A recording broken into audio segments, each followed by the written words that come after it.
अभ्यास और वैराग्य द्वारा जब वृत्तियों को निरोध कर दिया जाता है तो तब साधक जो है समाधि को प्राप्त करता है। तो वैराग्य जो है, जो विषयों के प्रति जो आसक्ति है और वो आसक्ति को त्याग करना और जो आत्म प्रेम को बढ़ाना, आत्मनिष्ठा, आत्म प्रेम जितना बढ़ेगा तो उतना ही जो है साधक जो आत्माभिमुखी होगा और जगस्थ होगा। तो इसमें जो वैराग्य है, जो विराग है, तो ये ऐसा है कि इसका गलत जो अर्थ करके और समझ करके जो ऐसे बहुत साधक जो है संसार को, ये गृहस्थाश्रम को जो है छोड़ देते हैं और जो संसार से जो विमुख हो जाते हैं। लेकिन ये वैराग का मतलब ये नहीं है। वैराग है आसक्ति रहित होना, परंतु सारे कर्म को करना जो सृष्टि का अनुकूल हो, ऐसे जो कर्म है, जो कर्तव्य कर्म है, जो संसार के प्रति जो कर्तव्य है, वही कर्तव्य कर्म करने के लिए ही वो संसार को आए हैं।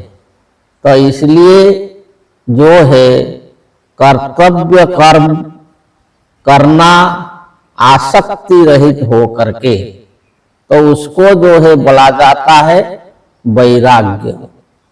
तो दृष्टानुश्रविको विषय जो है, जो दृष्ट विषय है, जो आनुश्रविक विषय है, उस पर जो है उसको भली भांति जान करके, विचार करके, उस पर विरक्त रह करके कर्म करना, कर्तव्य कर्म करना ही वैराग है। और वैराग का मतलब नहीं है कि जो है संसार से विमुख हो जाना, ये वैराग नहीं है। वैराग जो ऐसे होता है, जो आसक्ति ऐसे होता है, जैसे कि जो एक जो है एक मच्छी, जो साधारण मच्छी होता है, और एक जो मच्छी है उसको बोला जाता है मधुमक्खी। तो जो साधारण मच्छी है वो जहाँ पर मधु रखा गया है तो वहाँ जा करके वो बीच में घुस जाता है, तो वो वहाँ लटपट होता है और वही मर जाता है। परंतु जो मधुमक्खी है वो जा करके वो किनारे किनारे से धीरे धीरे जो है भरपेट मधु को पान करता है और फिर जो है अपना वहां से उड़ जाता है।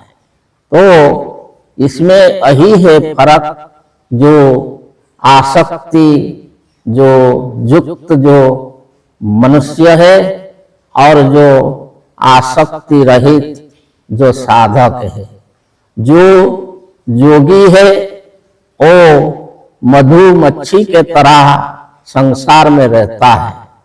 वो सारे भोग को जो ऐसा भोगता है कि उसमें जो है वो आसक्ति रहित होकर के भोगता है, तो उसके द्वारा और किसी भी प्रकार का क्लेश, कष्ट, दुख नहीं उठाता है। परंतु जो व्यक्ति जो संसार के जो दृष्ट हो, अनुश्राविक हो, विषयों से लपट जाता है और उसमें जो है आसक्त हो करके जो जीता है, तो वो ये संसार में जो रोग, दुख, क्लेश सब उठाता है।